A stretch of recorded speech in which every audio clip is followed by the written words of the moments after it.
కృష్ణం కమలపత్రాక్షం పుణ్యశ్రవణకీర్తనం వాసుదేవం జగద్యోనిం నౌమి నారాయణం హరిం.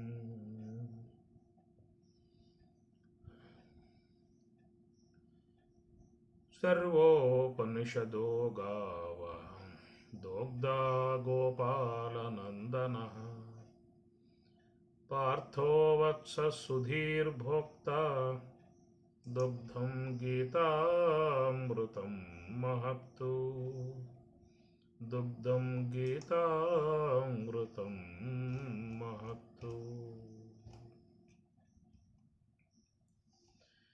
భగవద్గీత 3వ అధ్యాయము కర్మయోగము. అర్జున ఉవాచ జాయసి చేత్ కర్మణః తే మతా బుద్ధిర్జనార్దన తత్కిం కర్మణి ఘోరే మాం నియోజయసి కేశవ. వ్యామిశ్రేణేవ వాక్యేన బుద్ధిం మోహయసీవ మే తదేకం వద నిశ్చిత్య येन శ్రేయః అహం అవాప్నుయామ్. ఈ విధంగా అర్జునుడు తన సందేహాన్ని పరమాత్మతో మాట్లాడుతూ ఉన్నాడు. జాయసి చేత్కర్మణః తే తమ యొక్క అభిప్రాయం జాయసి గొప్పది అనే భావన ఉన్నట్లయితే, కర్మణః తే మతా బుద్ధి జనార్దన బుద్ధి అనేటువంటి స్థితి కర్మణః కర్మ కంటే జాయసి చేత్ అది గొప్పది అనేటువంటి యొక్క భావన మీకుండి ఉన్నట్లయితే, తత్కిం అది ఎలా కర్మణి ఘోరే మాం ఘోరమగు కర్మణి కర్మ యందు నియోజయసి నియమిస్తూ ఉన్నావు అని ప్రకారంగా అర్జునుడు తన సందేహం వ్యక్తపరిచాడు. యామిశ్రేణ ఏవ వాక్యేన బుద్ధిం మోహయసి ఇవ. మరి నీ యొక్క వాక్యాలు నా యొక్క బుద్ధిని మోహపరుస్తున్నటువంటి వాటి వలె ఉన్నాయి. అందువల్ల తత్ ఏకం ఒక్కదాన్ని చెప్పండి, తత్ ఏకం ఒక్కదాన్ని వద చెప్పండి, నిశ్చిత్య నిశ్చయించి. ఏన శ్రేయ అహం అవాప్నుయాం దేని చేత శ్రేయస్సుని అహం నేను అవాప్నుయాం పొందగలను, నాకు ఆ ఒక్క మార్గాన్ని చెప్పమని చెప్పని అడుగుతూ ఉన్నాడు. కాబట్టి ఈ విషయం అర్జునుడు వరకే ఇట్లా సందిగ్ధ విధానంగా ఉన్నదా, లేక లోకమంతా కూడా ఇదే భావనలో పొరపాటు పడిందా అన్నటువంటి అంశాన్ని అర్థం చేసుకోవాల్సి ఉంటుంది. ఇక్కడ అర్జునుడు ఈ విషయంలో ఒక అర్థం కాని విధానాలుగా మాట్లాడుతున్నటువంటి అంశం ఇది. మరి ఇక్కడ ఆక్షేపం చేస్తూ ఉన్నాడు, నా యొక్క బుద్ధిని మోహయేసి నువ్వు మోహపెడుతూ ఉన్నావు అనేది ఒక ఆక్షేపణ. ఏమిటిదంతా కూడా నాకేం గోచరించటం లేదు, అర్థం కావటం లేదు. ఘోరమై ఉన్న కర్మను చేయమంటావు, మరి బుద్ధి యోగం చాలా మంచిది అంటావు. ఈ 2వ అధ్యాయం నడిచినటువంటి అంశాలు ఇవన్నీ కూడా మీ 2వ అధ్యాయం చూసుకోండి. మీరు ఇక్కడ శుద్ధంగా స్వామివారు బుద్ధికి చాలా గొప్ప స్థానాన్ని కలగజేశాడు. బుద్ధవు శరణం అన్విచ్ఛ కోరుకొనుము, నువ్వు బుద్ధినే శరణ వేడుకో అన్నాడు. బుద్ధియుక్తో జహాతీహ బుద్ధియుక్త బుద్ధితో కూడుకొనుము అన్నాడు. బుద్ధియోగాతో అవరం కర్మ బుద్ధియోగాతో బుద్ధియోగము కంటే కర్మ అవరం చాలా తక్కువ అనే కూడా వాడాడు. నాస్తి బుద్ధి అయుక్తస్య అయుక్తునికి బుద్ధి ఉండదు అని చెప్పని అన్నాడు. ఇట్లా మీకు రెండో చూస్తే బుద్ధి యొక్క అంశాన్ని గొప్పగా చెప్పిన విధానము నాకు కనబడుతుంది అన్నమాట. అయితే ఆ విషయాలు చాలా మందిలో సందిగ్ధ పరిస్థితులుగా ఉన్నాయన్నమాట. అర్జునుడు కూడా జాయసి చేత్ కర్మణ తే మత బుద్ధి జనార్దన. కర్మణ కర్మ కంటే బుద్ధి జాయసి గొప్పదై ఉన్నట్లయితే తత్యం కర్మని ఘోరమైన కర్మ నాకెందుకు ఈ విధంగా చేయమని చెప్పని అంటావు, నియోజేసి నియమిస్తూ ఉన్నావు. చాలా ఒక అర్థం కానటువంటి విధానాలుగా లోకమంతా కూడా ఉన్నది. దీనికి చక్కటి విధానం చూసినట్లయితే 2వ అధ్యాయంలో స్వామి చెప్పింది ఏంటంటే, 1 కర్మ, 2వది బుద్ధి. 2 పదాలు వాడారు, కర్మయోగము, బుద్ధి యోగము అనేటువంటిది. ఈ రెండింటికి మీకు రాబోయేటువంటి వాటిల్లో చాలా వరకు స్వామివారు కూడా సమాధానం చెప్పే విధానం ఉంటుంది. అదేంటంటే మనస్సుని నిశ్చలపరిచే విధానంగా ఉండేది కర్మ, అది కర్మయోగము. ఉన్నతమైనటువంటి యొక్క స్థితికి పోయిన తర్వాత ఏర్పడేటువంటిది బుద్ధి, అది శుద్ధ బుద్ధి అని చెప్పిన. ఆ శుద్ధ బుద్ధి అనేది కలిగితేనే నీకు స్వరూప సాక్షాత్కారం పొందే అవకాశం ఏర్పడుతుంది.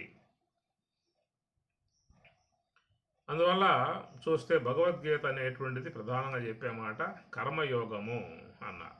కర్మ కాదు, కర్మ అని చెప్పనంటే దేహేంద్రియముల ద్వారా జరిగే దానిని కర్మలు అంటారు.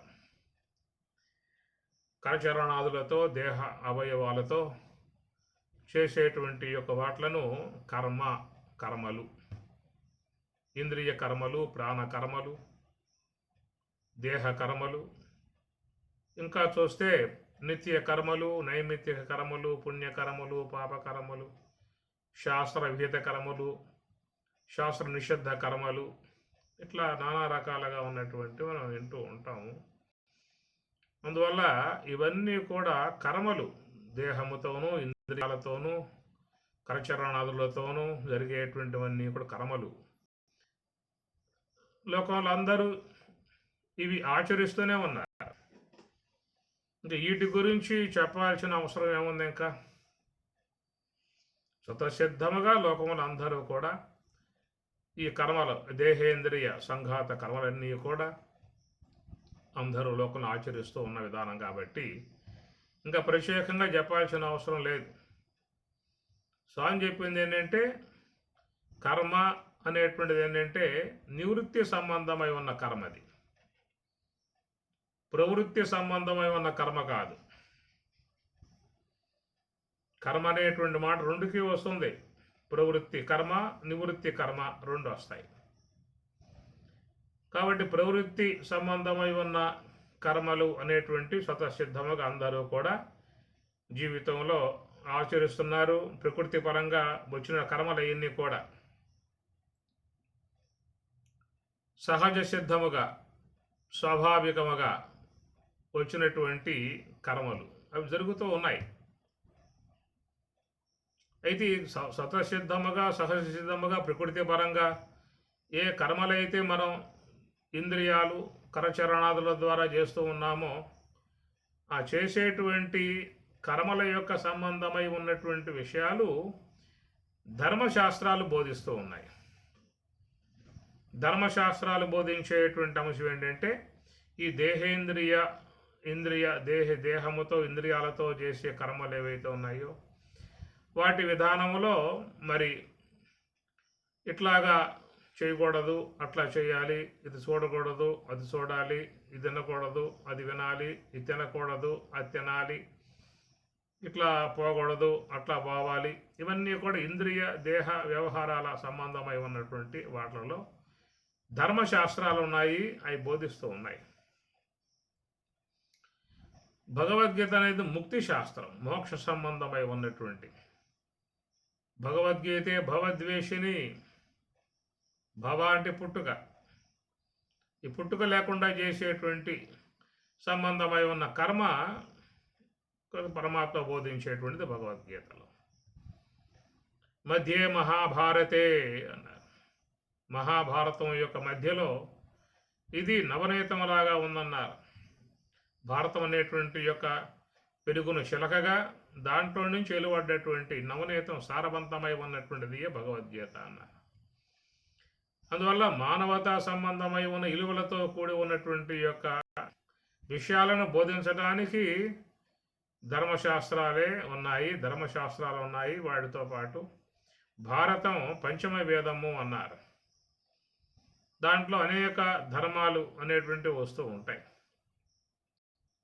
అవన్నీ మానవతా విలువలను పెంపొందింపజేసేట్టుగా ఉన్నటువంటి ఆచరణాత్మక ధర్మాలు అవన్నీ కూడా అవి ప్రవృత్తి మార్గముగా జరుగుతున్నటువంటి దేహేంద్రియ వ్యవహారాలకు అనుసరించి ఉండేటువంటి ధర్మశాస్త్రాలు.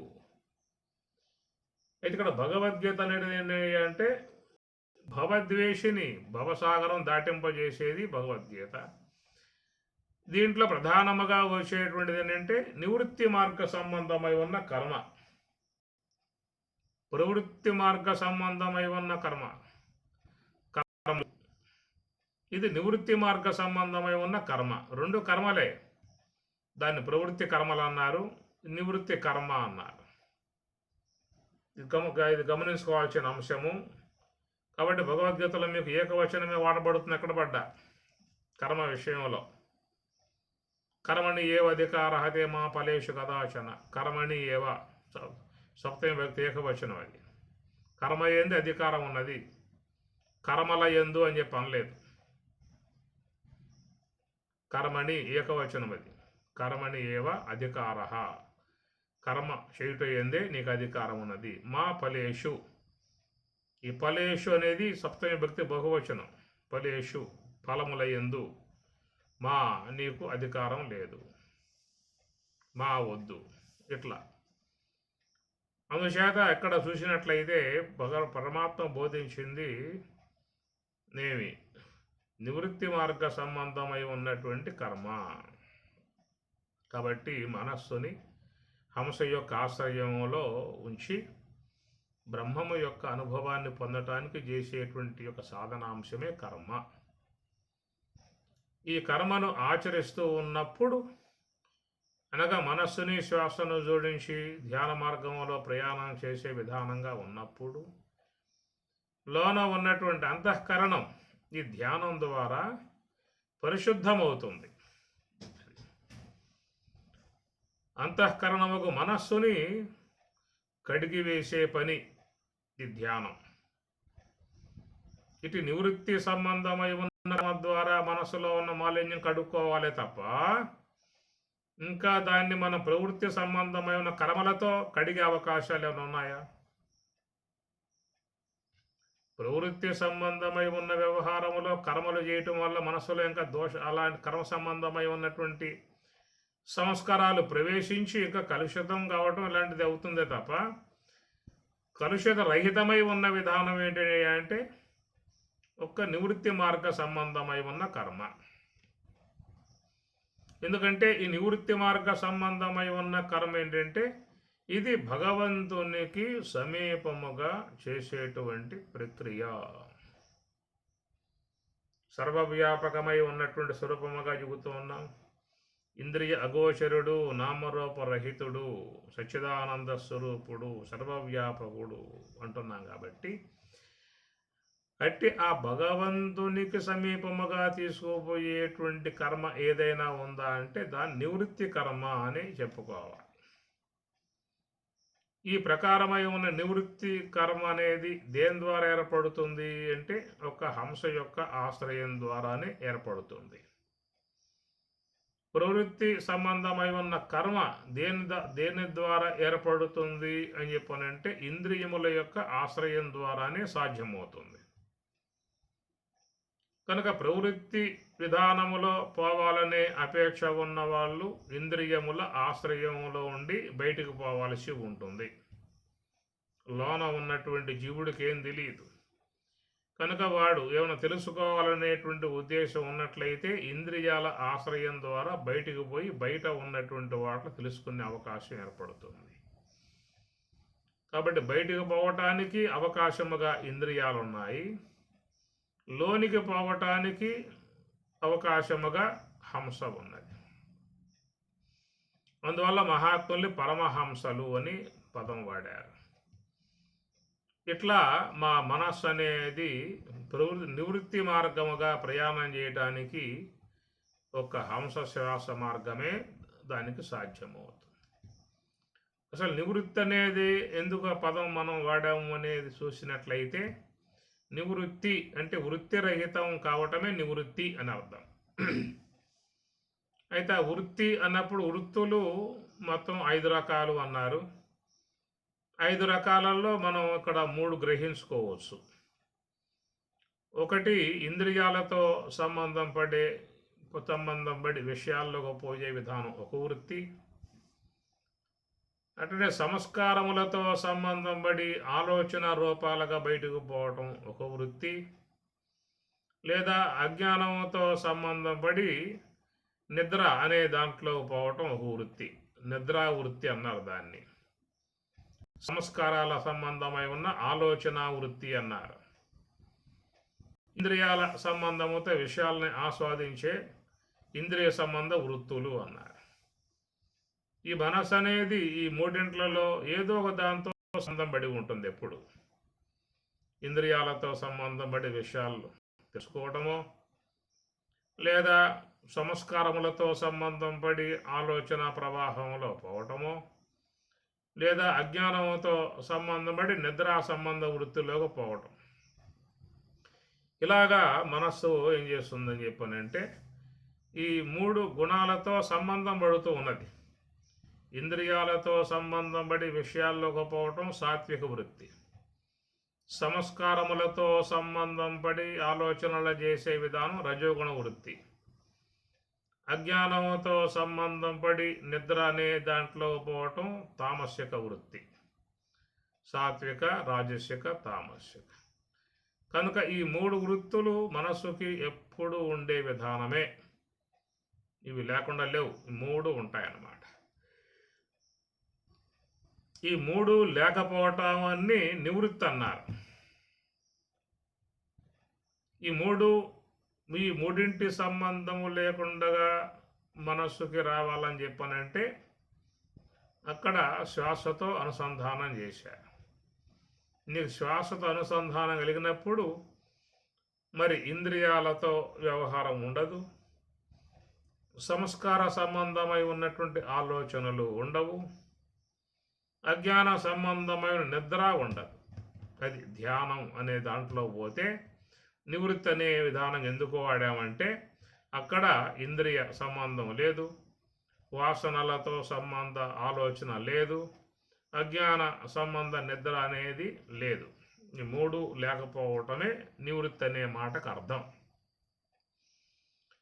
అయితే శ్వాస యందు నిఘా పెట్టిన విధానములో ఒక 5 నిమిషాలు అట్లాగా ఉంటారో లేదో, మళ్ళీ వెంబటి ఏమవుతుందంటే అక్కడ సంస్కారాలతో సంబంధం పడి ఆలోచనలు చేసేవారు, అజ్ఞానంతో సంబంధం పడి నిద్రతో ఊగుతూ ఉండే విధానాలు సాధారణంగా ధ్యానంలో మరి అజాగ్రత్త వహించటం కారణంగా వచ్చి పడతా ఉన్నాయి. కాబట్టి నివృత్తి అనే మాట ఎందుకు వాడాము అంటే ఇంద్రియాల సంబంధము, విషయములతో సంబంధం లేకపోవటం, సంస్కార సంబంధ ఆలోచనలతో సంబంధం లేకపోవటం, అజ్ఞాన సంబంధమగు అవిద్యతో నిద్రా సంబంధం లేకపోవటం, ఈ 3 లేకుండా ఒక్క హంస ఎందు మాత్రమే ఉండే విధానాన్ని నివృత్తి మార్గం అనే మాట పెట్టారు. అట్టి ఆ నివృత్తి మార్గం అనేటువంటి దాని ద్వారా అనేక మాలిన్యములు కలిగి ఉన్నటువంటి మలదోషాలతో చేరి ఉన్నటువంటి మనస్సు శుద్ధమవుతుంది. మలినాంతఃకరణం అన్నారు. మనస్సు అంటే అనేక దోషాలు దాంట్లో చేరిపోయి ఉన్నాయి. అనేక జన్మలుగా రాజసిక, తామసిక సంబంధ దోషాలు మనస్సులో చేరిపోయి ఉన్నాయి. అందువల్ల ఆ మనస్సుని ప్రధానంగా ఎవరికి వారు కడుక్కోవాలి, శుద్ధం చేసుకోవాలి. స్నానం మనోమల త్యాగం అని అన్నారు స్కందోపనిషత్తులో. మనోమల త్యాగం స్నానం. కాబట్టి మనస్సుని మాలిన్యాలను పోయేట్లుగా స్నానం చేయించాలి. మరి ఎట్లా పోతే మనస్సులో ఉన్న మాలిన్యాలు అనే దానికి ఒక్క హంస ఆశ్రయం అనేటువంటి దాని ద్వారానే మనస్సులో ఉన్న మాలిన్యాలు పోగొట్టుకోవటానికి ఒక మంచి అవకాశం ఉన్నది. అది కారణం ఏంటంటే ఈ హంస అనే దాన్ని పరబ్రహ్మస్వరూపము అని వాడుతూ ఉన్నారు. వాయో త్వం ఏవ ప్రత్యక్షం బ్రహ్మాసి త్వాం ఏవ ప్రత్యక్షం బ్రహ్మ వదిష్యామి. వాయో, ఓ వాయువా, ప్రత్యక్షం బ్రహ్మ అసి, ప్రత్యక్షముగా మా కానవచ్చేదానిగా ఉన్నటువంటి బ్రహ్మము అన్నారు. త్వాం ఏవ ప్రత్యక్షం బ్రహ్మాసి. కనుక ఈ వాయువుని ఆ శాంతి మంత్రంలో బ్రహ్మముగా వేదం బోధిస్తూ ఉన్నది. గమాగమస్తం గమనాదిశూన్యం ఛిద్రోపదీపం తిమిరాపహారం యస్యామిదం సర్వజనాంతరస్థం నమామి హంసా పరమాత్మరూపా. గమాగమస్తం గమనాదిశూన్యం. గమాగమనం నిరంతరముగా ఉచ్ఛ్వాస నిశ్వాసలుగా తన సంచారం కొనసాగించుకుంటూ ఉన్నది. గమాగమస్తం గమనాదిశూన్యం. అట్లా నిరంతరముగా సంచరిస్తున్నటువంటి ఆ శ్వాస గమనాదిశూన్యం. దాని సంచారం లేకుండా ఆగిపోతుంది అని చెప్పనన్నా. గమనాదిశూన్యం ఛిద్రోపదీపం తిమిరాపహారం. తిమిర అపహారం. కాబట్టి ఆ శ్వాస ఆగటము అనేది లోకంలో సర్వమానవులకు సర్వసాధారణం. ప్రతి ఒక్కరి శ్వాస ఒక పూట ఆగుతుంది. పదే పదే ఆగేది ఏమి ఉండదు. మనసైతే పదే పదే ఆగేదిగా ఉంటుంది. శ్వాస అనేది ఒక్కసారి మాత్రమే ఆగుతుంది. ఆగిందా అంటే వీడి దేహంలో ఉండే అవకాశాలు లేవు. గమనాది శూన్యం. గమనం లేకుండా గమనం ఆగిపోయి ఉన్న విధానము అనేటువంటి మాట అది యోగులకి అనువర్తింపబడేటువంటి అంశం ఎక్కడ అనక గమనం లేకుండా శ్వాస ఆగటం అంటే మనం లోకంలో ఎంతమందిని చూస్తూ ఉన్నాం. మన కళ్ళ ముందే వాళ్ళ శ్వాస ఆగిపోవటం, అసువులు బాసి వాళ్ళు దేహం వదిలి వెళ్ళిపోవటం లాంటిది ఎంతోమందిని మనం చూస్తూ ఉన్నాం. ఇక్కడ చెప్పేటువంటి మాట పామరుడుగా ఉన్నటువంటి వాని విషయం కాదు, పండితుడుగా యోగిగా ఉన్నటువంటి వాని విషయంలో ఈ విషయం చెప్పబడుతూ ఉన్నది. గమనాది శూన్యం ఛిద్రోపదీపం అనగా శ్వాస అనేది ఆ గమనం లేకుండా ఆగటం అంటే దాంతో మనస్సును జోడించాల్సి ఉంటుంది. మనస్సును జోడించిన వాళ్ళకు మాత్రమే అది ఆయువు అయిపోకముందే, ప్రారంధం అయిపోకముందే ఆగటం అనేది జరుగుతుంది. లోకంలో ఎవరికైనా శ్వాస ఆగటం అంటే ప్రారంధ కర్మ అనేది అయిపోవాలి. ప్రారంధం అయిపోయిన తర్వాత ఇక శ్వాస ఉండదే, శ్వాస ఆగిపోతుంది. ప్రారంధమే సమురు అనుకోండి, దీపమే శ్వాస అనుకోండి. ప్రారంధం అనే సమురు ఉన్నంత వరకు ఆ దీపం అనేటువంటి శ్వాస ఉంటుంది. ప్రారంధం భోగతో నశ్యేత్. ప్రారంధం అయిపోయిందా అంటే ఆ పొడతోనే ఆ జ్యోతి కూడా మెల్లగా సన్నగిల్లుతుంది, కొండెక్కుతుందని చెప్పారు. కాబట్టి అది సామాన్య మానవులకు అది నిర్ణయాత్మకముగా ఉన్నది. అది ఎప్పటికైనా ఆగే తీరుతుంది. గమనాది శూన్యం. ఇది మహాత్ములు యోగములో ప్రయాణం చేసేటువంటి వాళ్ళకి అన్వయమయ్యే అంశం ఇది. గమనాది శూన్యం ఛిద్రోపదీపం. గమన శూన్యం. గమనం అనేది రెండు ఉన్నాయి. మనస్సుకి గమనం ఉన్నది, శ్వాసకు గమనం ఉన్నది. అందువల్ల ఈ మనస్సు అనే దాన్ని ఈ శ్వాసతో జోడించటం వల్ల ముందు మనస్సు గమనం అంతరించింది. దాని తర్వాత శ్వాస గమనం అనేది అంతరించింది. దాని గమనాది శూన్యం చిద్రూపదీపం తిమిరాపహారం. చిద్రూపమై ఉన్నటువంటి యొక్క ఆత్మసాక్షాత్కారమును పొందటం కారణముగా తిమిర అపహారం, లోన అంధకారం, అజ్ఞానాంధకారం తొలగింపబడింది అంటూ నమామి హంస పరమాత్మ రూప. ఓ హంస, నువ్వు సాక్షాత్తు పరమాత్మ రూపము అని మహాత్ములు కొనియాడుతూ ఉన్న అంశము. ఇందాకేం చెప్పుకున్నాము? వాయో త్వమేవ ప్రత్యక్షం బ్రహ్మాసి. దాన్ని బ్రహ్మముగా పోలిశారు, పరమాత్మగా పోలిశారు. దాన్ని ఈశ్వరుడుగా పోలిశారు. కాలోస్మి లోకక్షయకృత్ ప్రవృద్ధ, కాలః అస్మి, అహం అస్మి, నేను కాలస్వరూపుణ్ణై ఉన్నాను. లోకక్షయకృత్ ప్రవృద్ధ, ఈ శ్వాస అనే గమనములో ఈశ్వరుడు దాగి ఉన్నాడు. ఈ శ్వాస అనేటువంటి ఈ గమనములో ఈశ్వరుడు అంతర్గతంగా ఉన్నాడు. అంటే ఆ ఈశ్వరుడు ఉండి ఆయువుని తగ్గింపజేస్తూ తొలగింపజేస్తూ అందరినీ కూడా మరి ఇక్కడి నుంచి పంపించి వేసే విధానం లయకర్తగా ఉన్నాడు. లయకర్తగా ఈశ్వరుడు ఉన్నాడు. తన లయకర్త విధానము ఈ శ్వాస అనే పరికరం ద్వారా తన కార్యాన్ని కొనసాగించుకుంటూ ఉన్నాడు.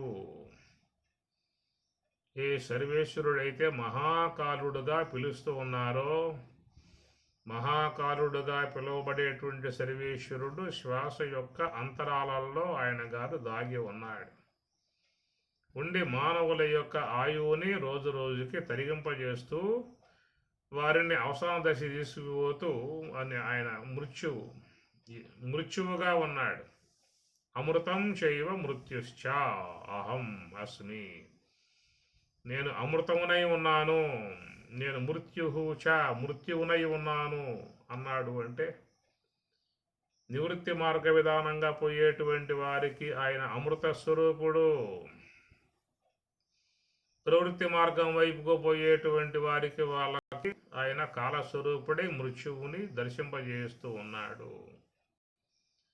ఈ ప్రకారముగా ఈ హంస అనబడేటువంటి అంతరాలలో సర్వేశ్వరుడు.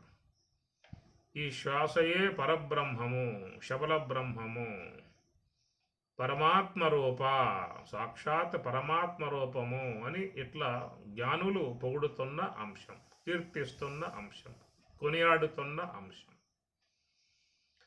మరి సాకార బ్రహ్మమై ఉన్నటువంటి ఆయన సన్నిధిలో మనస్సును పెట్టినట్లయితే ఆ మనస్సులో ఉన్న కల్మషాలన్నీ కూడా తొలగింప చేయబడతాయి. లోకములో యోగులందరూ కూడా ఇట్టి మార్గము ద్వారానే వాళ్ళ మనసులను శుద్ధం చేసుకున్నారు. తమలో ఉన్న కల్మషాలని దూరం చేసుకున్నారు. లభంతే బ్రహ్మ నిర్వాణం ఋషయః క్షీణ కల్మషాః. ఋషయః ఋషీశ్వరులు క్షీణ కల్మషాః, సమస్త కల్మషాలని క్షీణ తొలగింపజేసుకుని లభంతే బ్రహ్మ నిర్వాణం లభంతే పొందుతూ ఉన్నారు అని పరమాత్మ చెప్పిన మాట. కాబట్టి మనస్సులో ఉన్న కల్మషాలని పూర్తిగా లేకుండా చేసుకోవాలనే దానికి ఏకైక మార్గము పరబ్రహ్మ స్వరూపముగా, పరమాత్మ స్వరూపముగా, శబల బ్రహ్మ స్వరూపముగా, సర్వేశ్వరుడుగా ఉన్నటువంటి ఈ కాలముగా పిలువబడేటువంటి ఆ శ్వాసనే పరమాత్మ ఆశ్రయంలో ఉన్నట్లయితే మనస్సులో ఉన్న సమస్త కల్మషాలని కడుక్కోవటానికి అవకాశం ఏర్పడుతుంది. ఇంకేమన్నా మార్గాలు ఉన్నాయా అనే విషయం మీద కూడా విచారించుకోవచ్చు, తప్పేమీ లేదు.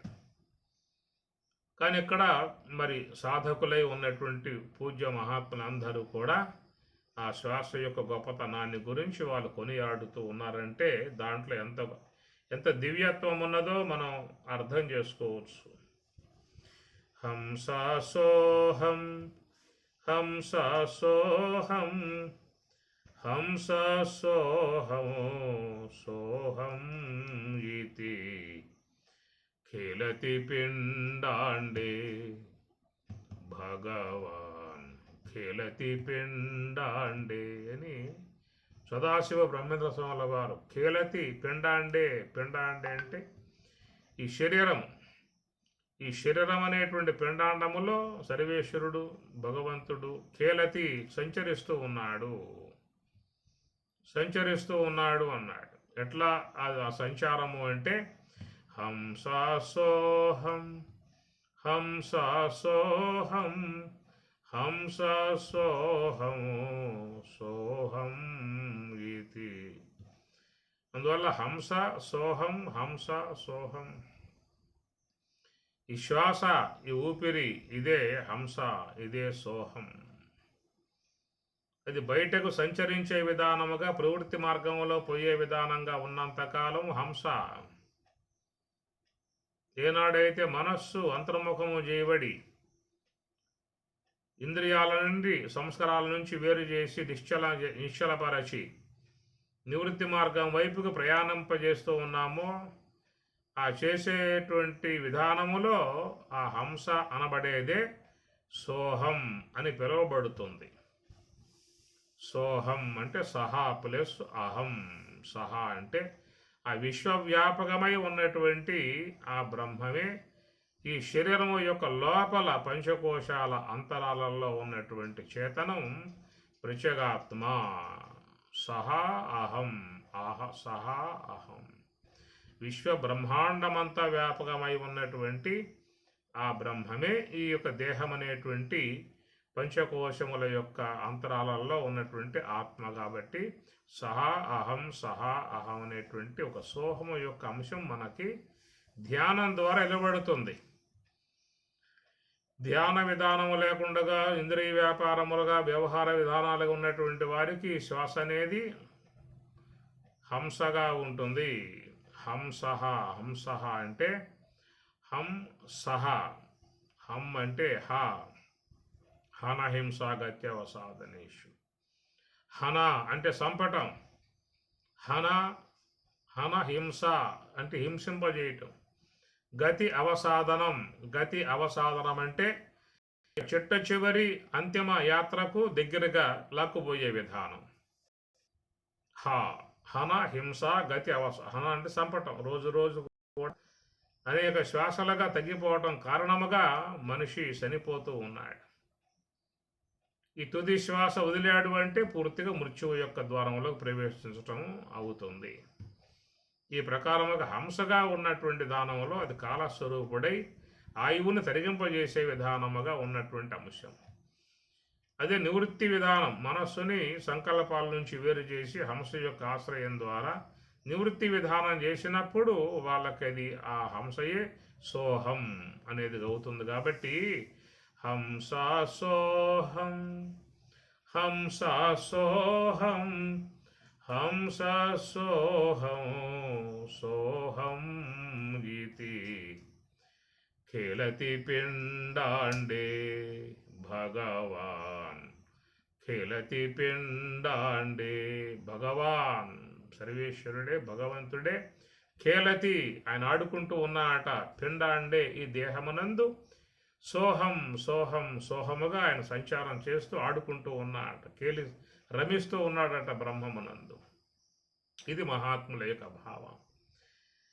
ఆ ప్రకారముగా మరి పావనముగా ఈశ్వరుడుగా సర్వేశ్వరుడుగా బ్రహ్మముగా పరబ్రహ్మముగా పరమాత్మగా ఈశ్వరుడుగా పిలువబడేటువంటి యొక్క మహాకారణాత్మికమగు శ్వాస ఓంకారాత్మికమగు శ్వాస ఉన్నదో దాని యొక్క ఆశ్రయంలో మనస్సు అనేది ఉన్నప్పుడు మనస్సులో ఉన్న సమస్త కల్మషాలన్నీ కూడా తొలగింపజేయబడతాయి. కాబట్టి ఆ ప్రకారముగా ధ్యానములో ఉండగా ఆ మనస్సులో ఉన్న మాలిన్యాలు మొత్తం కూడా తొలగిపోయినప్పుడు దాన్ని ఏమన్నారు అంటే శుద్ధాంతఃకరణము, అది బుద్ధి అంటారు.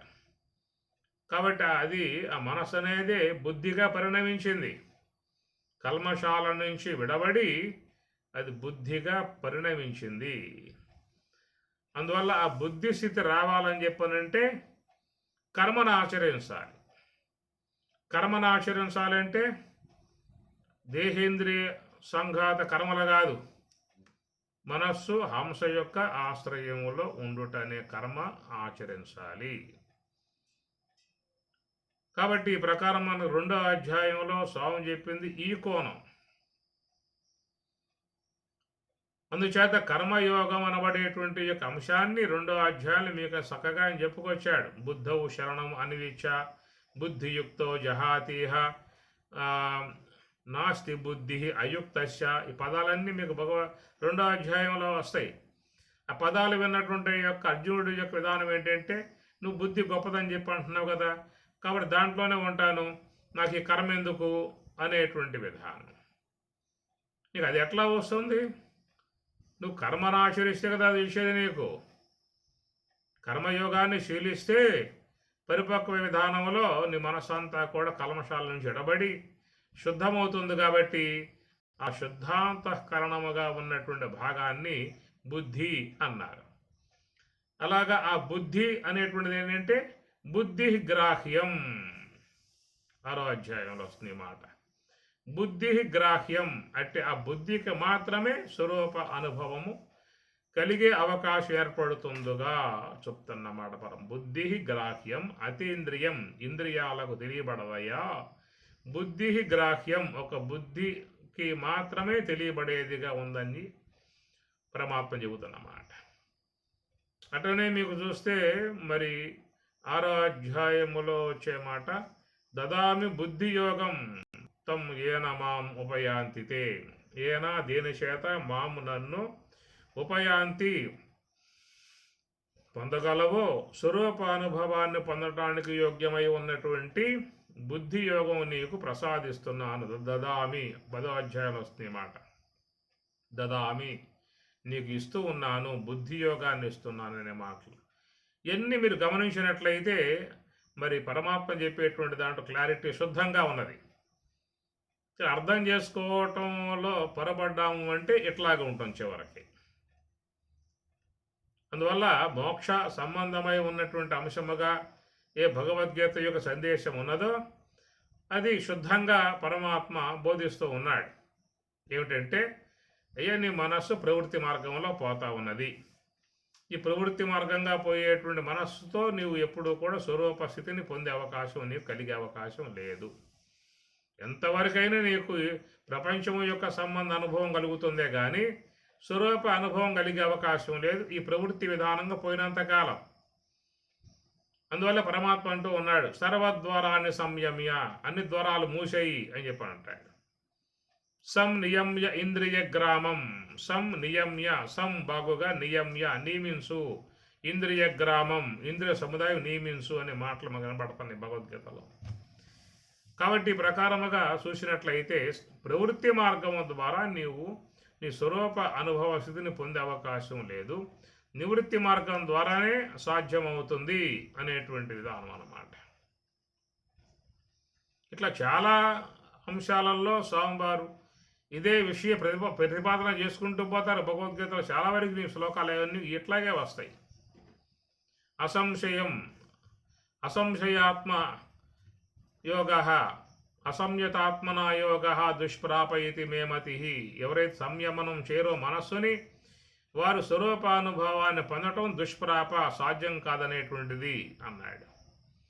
వశ్య ఆత్మయథా శక్య ఆప్తం, మనసును వశం చేసుకున్నట్లయితే నువ్వు నీ స్వరూపానుభవాన్ని పొందటానికి అనువు ఏర్పడుతుంది. ఇట్లా చాలా మాటలు స్వామివారు శుద్ధంగా చెప్పుకొస్తారు క్లారిటీగా. కాబట్టి ఇక్కడ కర్మ తక్కువ బుద్ధి ఎక్కువ అని ఎందుకు అన్నారని చెప్పానంటే, మీ పదం మీ 2వ అధ్యాయంలో వచ్చింది.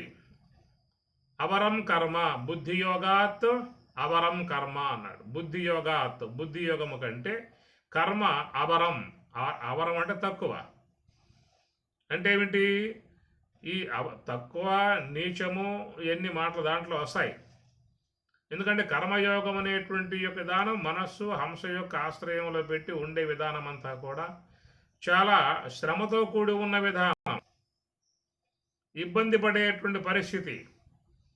ధ్యానం చేసేటువంటి వాళ్ళందరికీ కూడా ఈ విషయం సుస్పష్టముగా తెలుస్తున్నటువంటి యొక్క అంశమే. ఎందుకంటే ఆ ధ్యాన సమయంలో మనసు అనేది చాలా వాళ్ళని తిప్పలు పెడుతూ ఉంటుంది, ఇబ్బంది పెడుతూ ఉంటుంది, నిలకడ లేకుండా పరుగులు చేస్తూ ఉంటుంది.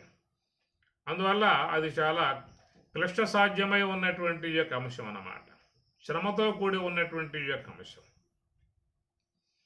చిత్తో పరమము మహత్తరమది ఎల్లవారి కబ్బదు, ఆ ఉత్తమ దశ గలిగిన విద్వత్తుడు గాఢ దుర్లభుడు అని రాముడు కూడా అమనస్క యోగంలో సీతారామాంజనేయులో చెప్తున్నటువంటి మాట. చిత్తో పరమము మహత్తరమది ఎల్లవారి కబ్బదు, ఆ ఉత్తమ దశ గలిగిన విద్వత్తుడు గాఢ దుర్లభుడు. చిత్తో పరమము మహత్తరమది ఎల్లవారి కబ్బదు. ఎందుకన్నాడు ఆ మాట అంటే, మరి ఆ మనస్సు చాలా కల్మషాలతో దోషాలతో చేరి ఉన్నది కాబట్టి ఒక పట్టాన ఆ మనస్సుని ఆ దోషాలు వదిలిపెట్టవు, దాన్ని ఏదో రూపంగా తన వైపుకు తిప్పుకుంటూ ఉంటాయి, తమ మార్గంలో లాక్కుపోతూ ఉంటాయి. అందువల్ల దాన్ని నివృత్తి మార్గంలో పోవటానికి అవి ఎలాంటి విధానంగా అవకాశం కలగ చెయ్యు. అందువల్ల చాలామంది దాంతో ఇబ్బంది పడుతున్నటువంటి పరిస్థితి. ఎల్లవారికి అబ్బదు, ఆ ఉత్తమ దశ గలిగిన విద్వత్తుడు గాఢ దుర్లభుడు, చాలా దుర్లభుడు అన్నాడు రామచంద్రమూర్తి. పరమాత్మ కూడా చెప్పిన మాట భగవద్గీతలో, మనుష్యానాం సహస్రేషు కశ్చిత్ యతతి సిద్ధయే యతతామపి సిద్ధానాం కశ్చిత్ మాం వేత్తి తత్. ఏ ఒకానొకడో, వేల మందిలో ఏ ఒకానొకడో అని ఈయన చెప్పాడు, గాఢ దుర్లభుడు అని ఆయన చెప్పాడు. కారణం ఏంటంటే మనస్సులో అనేక కల్మషాలు అనేక జన్మలుగా చేరిపోయి ఉన్నాయి కాబట్టి ఓ పట్టాన పోకుండగా అవి వీడిని తిప్పలు పెట్టే విధానంగా ఉంటాయి కనుక చాలామంది ఇబ్బంది పడుతున్న పరిస్థితి. అందుచేత కర్మయోగం చాలా క్లిష్టమై ఉన్నటువంటి విధానము, కష్టమై ఉన్నటువంటి విధానము, ఇబ్బందులతో చేరి ఉన్న విధానము కర్మయోగము. కాబట్టి ఇట్టి కర్మయోగము కంటే బుద్ధి యోగం నీకు చాలా శ్రేష్టము అన్నాడు. అవరం కర్మ బుద్ధి యోగాత్.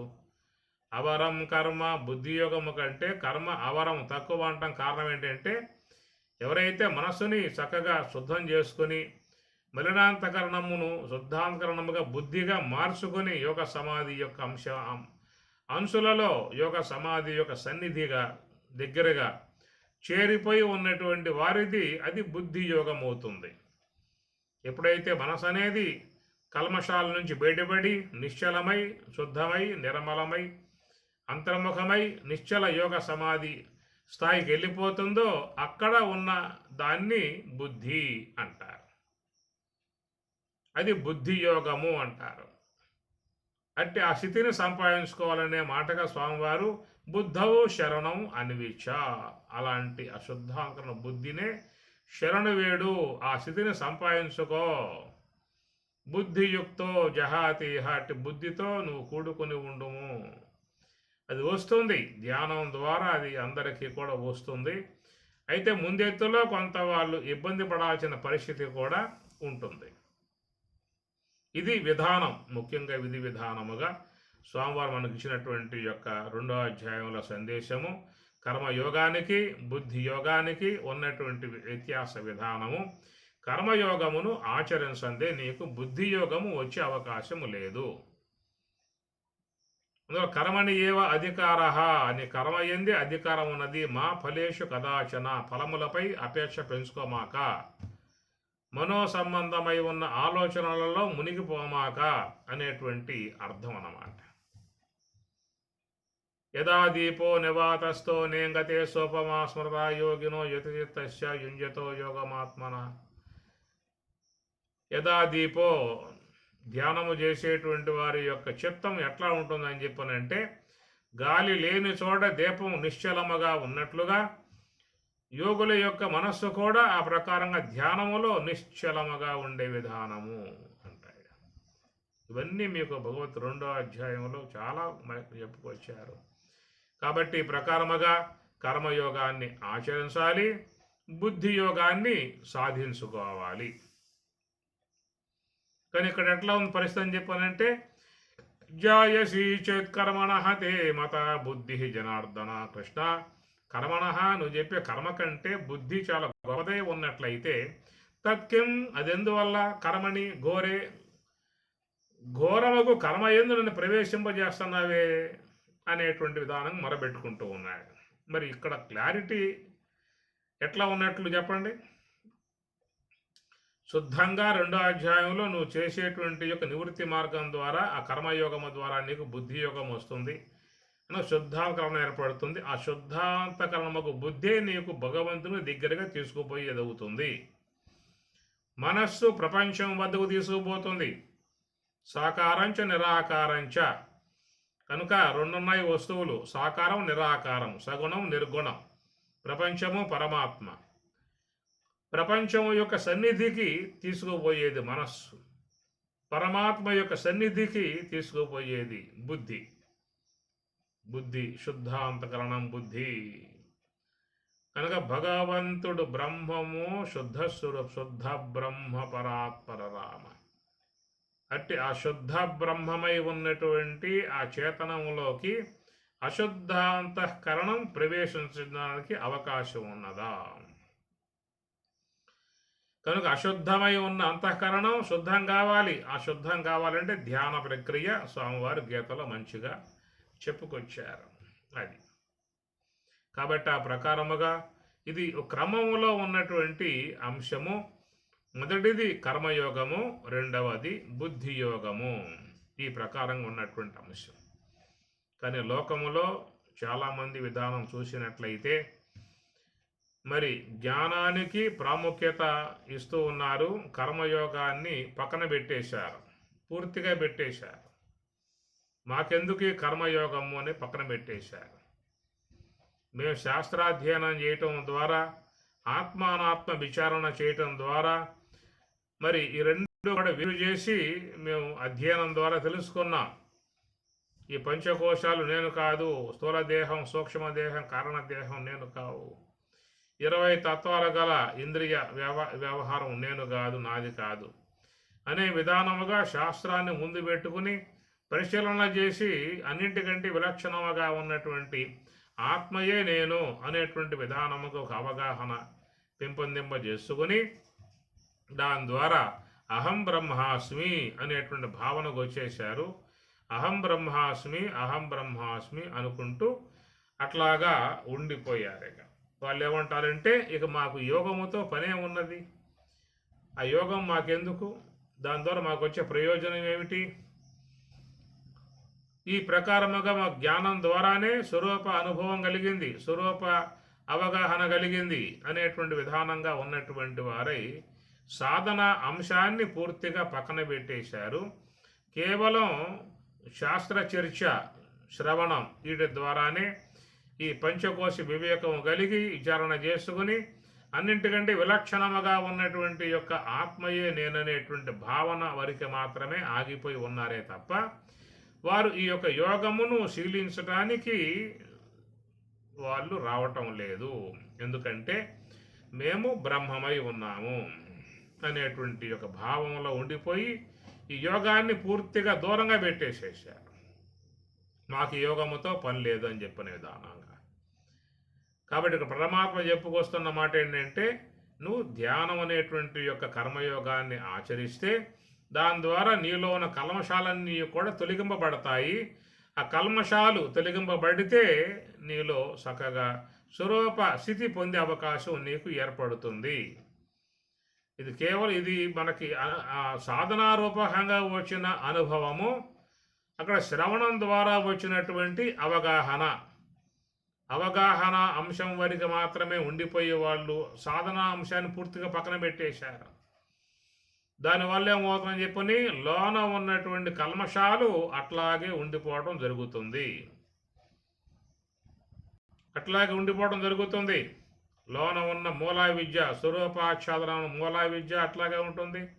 సూక్ష్మ దేహములో చేరిన కర్మవాసనలు అట్లాగే చేరి ఉంటాయి. ఇవి పోవాలంటే యోగమును శీలించాలని పరమాత్మ చెబుతున్నమాట. యోగం ఆత్మ సంయమ యోగాగ్నౌ జుహ్వతి జ్ఞానదీపితే. ఆత్మ సంయమనము, ఆత్మ అంటే మనస్సు, సంయమనము అంటే దాన్ని చక్కగా తన అధ్యయనంలో పెట్టుకోవటం. ఆలోచనల్లోకి పోకుండగా, విచ్చలవిడిగా పోకుండగా తన అధీనంలో పెట్టుకోవటమే సంయమనము అన్నారు. ఇట్లా ఆత్మ అంటే మనస్సు, సంయమనం అంటే ఆపటం. దాని ద్వారా కలిగేటువంటి యోగాగ్ని అన్నారు. యోగాగ్ని ద్వారా లోన ఉన్న కర్మలు దగ్ధం చేయబడేటువంటి విధానము. ఇక్కడ మీకు చాలా క్లారిటీ స్వాంగర్ ఇచ్చారు. ఆత్మ సంయమ యోగాగ్నౌ అన్నారు. అటనే బ్రహ్మాగ్నౌ బ్రహ్మణాహుతం జ్ఞానాగ్ని దగ్ధ కర్మాణం అని ఇట్లా మనకు చాలా సందర్భాలలో స్వామివారు చెప్పుకొస్తారు. కాబట్టి ఈ ప్రకారముగా యోగము ద్వారా కలిగేటువంటి ఈ బ్రహ్మాగ్ని అనండి, జ్ఞానాగ్ని అనండి, ఆత్మాగ్ని అనండి, ఏదో ఒక అగ్నిగా పోలుస్తూ ఉన్నారు. అంటే అగ్ని ఏం చేసింది అనే మాట చూసినట్లయితే సూక్ష్మదేహములో దాగి ఉన్నటువంటి అనేక జన్మలు ఇవ్వటానికి సిద్ధముగా ఉన్న కర్మలను అది కాల్చివేసింది. మొత్తం కాల్చివేసింది. యథైధాంసి సమిద్ధోగ్ని భస్మసాత్ కురుతేర్జున జ్ఞానాగ్ని సర్వకర్మాణి భస్మసాత్. యథా ఏ ధాంసి బాగా మండేటువంటి యొక్క అగ్నిలో కట్టెలు వేస్తే ఎట్లా అవన్నీ కూడా భస్మసాత్తు గా చేయబడ్డాయో, జ్ఞానాగ్ని సర్వకర్మాణి జ్ఞానాగ్ని ద్వారా సమస్త కర్మలు దగ్ధం చేయబడుతున్నాయి. కాబట్టి యోగం ఆవశ్యకత అందరికీ కూడా అవసరమై ఉన్నది. లోన ఉన్న సూక్ష్మదేహంలో కర్మవాసనలను దగ్ధం చేయాలంటే యోగం ద్వారానే చేయాల్సి ఉంటుంది. అవి కనుక దగ్ధం కాకపోయినాయి అని చెప్పనంటే నువ్వు ఎంత కేవలం శ్రవణ మాత్రముతో ఒక భావన విధానముగా అహం బ్రహ్మాస్మి అహం బ్రహ్మాస్మి అనే ఒక భావన చేసినంత మాత్రముతో నీకు లోన ఉన్న కర్మవాసనలు దగ్ధమవుతాయనేటువంటి మాటగా అక్కడ లేదు. అది యోగమును శీలిస్తేనే నీకు కలిగేటువంటి విధానము. తస్మాత్ యోగి భవ పరమాత్మ, తస్మాత్ యోగి భవ, యోగి కమ్ము, తస్మాత్ జ్ఞాని భవ అని చెప్పి అనలేదు. ఏమి తస్మాత్ జ్ఞాని భవ అంటే లోకంలో ఈ శాస్త్రాధ్యయనం చేసి మేము జ్ఞానులమయ్యాము, మాకంతా తెలిసింది, అహం బ్రహ్మాస్మి అనే భావనలాగా ఉండిపోయేటువంటి వాళ్ళు ఉన్నారు. దానికోసం స్వామి చెప్పలేదు. తస్మాత్ యోగి భవ, యోగి కమ్ము అన్నాడు. ఇది భగవద్గీతలో వచ్చే ప్రధానాంశము. కనుక లోపల సూక్ష్మదేహములో దాగి ఉన్న కర్మవాసనలు కానీ, కారణదేహాత్మికముగా ఉన్న అజ్ఞానాంధకారము కానీ, ఈ రెండూ కూడా తొలగింపజేసుకోవాలంటే నువ్వు లోపలికి పోవాలి. నువ్వు లోపలికి పోవాలంటే హంస ఆశ్రయాన్ని పొందాలి. లోనికి తీసుకుపోగలిగేటువంటి యొక్క సామర్థ్యం మనలో ఒక శ్వాసకు మాత్రమే తప్ప మిగతా ఏటికి లేదు. జ్ఞానేంద్రియాలు అన్నీ కూడా బయట ఉన్న వాటిలలో ప్రవేశింపజేస్తాయి తప్ప అవి లోన ఉన్న స్వరూపంలోకి చేర్చే విధానం కాదు. కాబట్టి ఒక హంస మాత్రమే లోన ఉన్న స్వరూపానుభవం పొందింపజేయడానికి అవకాశం ఉన్నది. అంటే ఆ యోగము ద్వారా ఏం జరుగుతుందయా అని చెప్పనంటే స్వామి చెప్పే మాట, నీ సూక్ష్మదేహములో అనేక జన్మలుగా దాగి ఉన్నటువంటి కర్మవాసనలు కాలిపోతాయి. స్వరూప అనుభవం పొందటం కారణముగా అనాదిగా ఉన్న కారణదేహాత్మిక అజ్ఞానాంధకారం కూడా తొలగింపబడుతుంది. అట్లా నీకు ఈ సూక్ష్మదేహ సంబంధ కర్మలు, అవిద్యా సంబంధమై ఉన్న తమస్సు రెండు కూడా తొలగింపజేయబడి నువ్వు నిరంతరముగా ఆ స్వరూప అనుభవాన్ని పొందే అవకాశం నీకు ఏర్పడుతుంది. ఏషా బ్రాహ్మీ స్థితి పార్థ. ప్రతి నిమేషము పరబ్రహ్మంబు వీక్షించి మదిసొక్కి వెలుపల మరసువాడు ఇచ్చాది. ఇలాంటి యొక్క మార్గం నీకు ఏర్పడే విధానం కాబట్టి దాని విషయంలో స్వామివారు చెప్పిన విధానం ఏంటంటే నువ్వు ముందు కర్మయోగాన్ని అవలంబించాల్సి ఉంటుంది. దాని ద్వారా మనసులో ఉన్న మాలిన్యాలు మొత్తం తొలగింపజేయబడతాయి. కాబట్టి ఆ మనస్సే శుద్ధమైనప్పుడు శుద్ధాంతఃకరణముగా బుద్ధిగా పిలువబడుతుంది. అంటే ఆ బుద్ధి అనబడేటువంటి దాని ద్వారా నీవు స్వరూప అనుభవం పొందే అవకాశం ఏర్పడుతుంది. బుద్ధి గ్రాహ్యం అనే విధానములో స్వామి చెప్పినటువంటి యొక్క అంశము అంత క్లారిటీ శుద్ధముగా ఉన్నది. కానీ ఇక్కడ ఈనాడు లోకంలో మరి ఈ విషయంలో చాలా సందిగ్ధంలో పడిపోయి చాలా మరి ఒక సరైనటువంటి అవగాహన లేని విధానముగా ఉన్నటువంటి వారు అర్జునుల్లాగా లోకంలో చాలామంది ఉన్న విధానము. చాలామంది ఉన్నారు ఈనాడు. ఈ రెండింటి విషయాలలో కేవలం సాధన అవసరం లేదు, ధ్యానం అవసరం లేదు, విచారణ చాలు, విచారణ ద్వారానే మోక్షం వచ్చేస్తుంది అనేటువంటి విధానం అవలంబించి ఈ కర్మతో మాకేం పని, ఈ ధ్యానంతో మాకేం పని, ఈ జపంతో మాకేం పని, మేము కేవలం అహం బ్రహ్మాస్మై ఉండగా అనేటువంటి విధానాలుగా అర్జునుడు ఏ యొక్క సందేహంలో పడి ఉన్నాడో అలాంటి సందేహంలో లోకమంతా కూడా చేరి ఉన్నది. ఓం సహనాభవతు సహనౌ భనక్తు సహ వీర్యం కరవావహై తేజస్వినావధీతమస్తు మా విద్విషావహై. ఓం శాంతి శాంతి శాంతి. హరి ఓం తత్సతు. శ్రీ గురుభ్యో నమః. హరి ఓం.